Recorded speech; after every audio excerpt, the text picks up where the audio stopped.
What's up, everybody? Welcome into Group Chat Football Live. I'm Peter Ariz alongside D Money. Hope everyone had a great weekend. We're going to keep this thing moving here with one of the best prospects still available in the transfer portal. A big name, played in the national championship from Notre Dame. Rocco Spindler, offensive lineman, is on his way to Nebraska. Made it official over the weekend here. And this is a huge addition for the Cornhuskers D, as their mission this offseason, as we understand, has been get Dylan Rhule as much help around him, not only protection-wise, but in terms of weapons around him. Spindler is a huge addition to the interior of the offensive line. Elijah Pritchett coming over from Alabama as a tackle is a huge addition. Dane Key, receiver from Kentucky.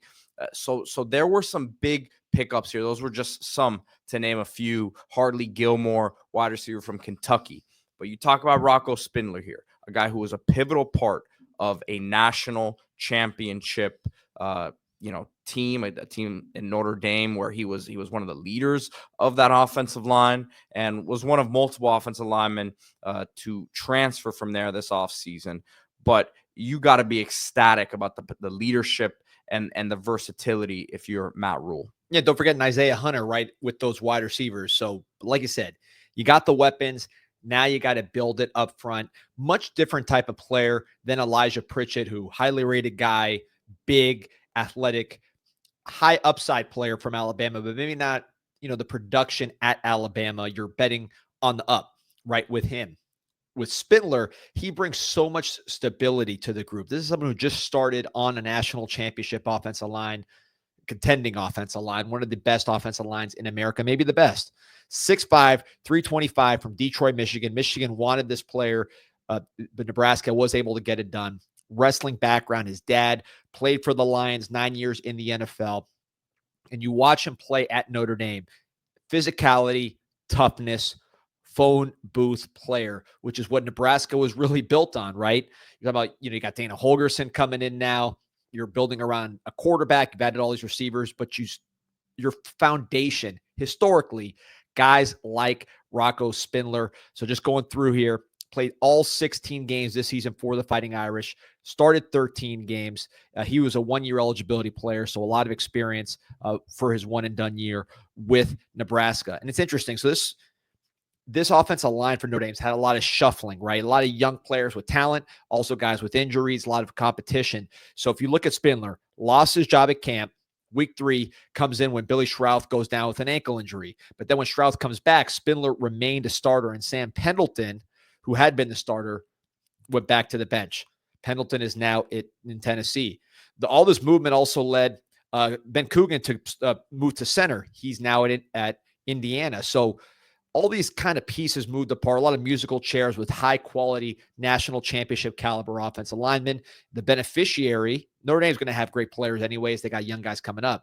But the beneficiary is all these other programs like an Indiana who gets a center, right? Tennessee who gets a guard, and now Nebraska getting Spindler. This is a guy, just reading the quote here. He said, "It wasn't about money when I entered the portal. I wanted to stay at Notre Dame. However, the stars were no longer aligning for the reasons we said. Guys coming back from injury, young players pushing up, intense competition, not a guarantee to start his last year. I did all I could do and set out to do. Graduated with almost 2 degrees and championships. I'll come back and finish that master's. I wanted to be valued for what I displayed on the field and continue to get developed to the next level and be a part of another great historic culture and help them win and meet their goals. I found that at Nebraska. I'm excited about the future at Lincoln." Obviously, when he talks about being valued, Pete, we know NIL component comes with that. And look, he is more valuable to Nebraska than Notre Dame. Not that he's not valuable to Notre Dame. He was a starter on a team that was in the championship game, right? So clearly he had the surplus that they had there.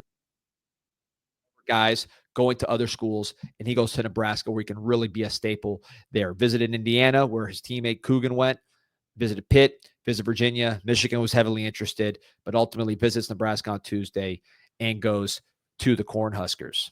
And look, when you talk about value, obviously NIL is going to be a part of this discussion, but I see it more like how we talked about it is, look, he was a guy who was a big part of this run this season for that offensive line, and not only this season, but in previous years. But if you're a guy like him who has that 1 year of eligibility and you're not turning pro this year, it's not like a lot of people say, well, he's scared of competition. He's running from that competition, that there's no guarantee he's going to be a starter. But if you're him, you have 1 year left. You want to use that 1 year to play and be a starter, right? If you're not guaranteed to be the guy, this could be one of those moves that we talk about middle of the season, say that really worked out for both sides. Nebraska, he can go in there and be the leader of that team. And then look, NFL wise, if you're a scout, you say, man, this guy was a big part of 2 offensive lines, right? He did it at multiple places. So it's a move that could help him going forward as well. Yeah, and look, this is not a backup player. This is a guy who started for a championship contender many, many games. So he could start pretty much any program in the country, including Notre Dame. He just did start.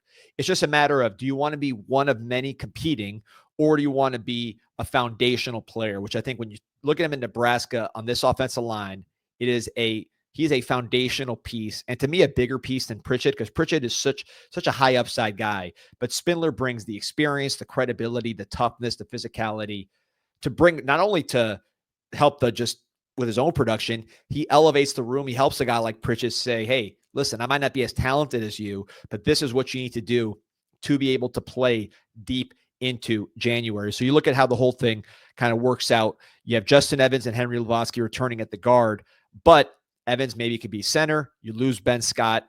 We mentioned Pritchett at tackle. You got other guys in there, Sam Sledge, some other options. But I think having this solid piece that you know exactly what you're going to get, put him right in there, let the competition continue in spring, and you are going to be a much better offensive line. And you look at what they needed.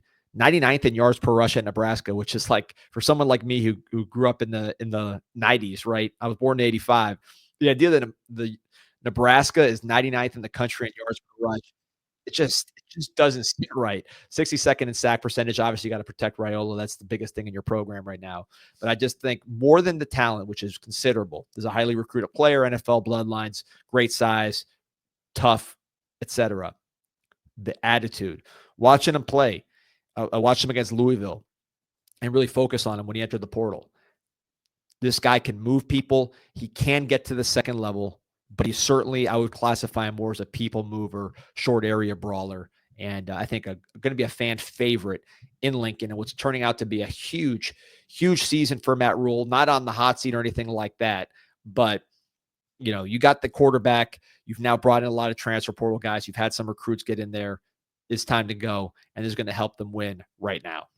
I will say, man, you see all these transfers and commitments these days, and they all have the baby pictures somehow in the school that they're committing to. I don't know, man. I think there might be some AI involved here. It's too common these days.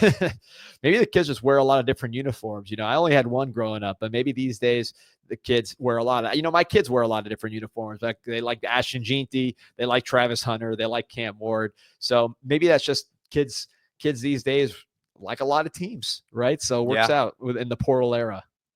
Yeah, makes sense. So that'll be an interesting one to track, man. I think you got to go all in with Rhule here if you're Matt Rhule, and they're doing just that. So obviously it seems like there's been a big NIL commitment, I would call it, as well this offseason at Nebraska, and big year ahead for that coaching staff and for Rhule. And a lot of turnover on defense, losing your defensive coordinator, losing some players with that transition. Florida State, yeah. But I think it's like you said, it's all about Rhule. You're in Nebraska. You do not often get players like this that are NFL type pocket passers coming out of high school, 5-star. That's just not a player you would typically project to Nebraska. Of course, there were family connections with Rhule and everything else. But when you get that kind of guy in house, you need to do everything possible for him to succeed. Because if he succeeds, he puts up big numbers. He's number 1 overall pick or top 10 pick. He elevates your entire program. Look, if your defense isn't as good as it could be because you've invested so much in the offense and you're losing shootouts, winning some shootouts, it's okay. You're not expected to be a national championship contender right away. But if your offense, and particularly this player, meets their potential, it will elevate your entire program. And then you can go in the portal and plug holes on defense when he's a junior. But in the future, you can recruit off the fact that you've had a elite player like Rhule succeed. And Spindler is going to directly impact his success.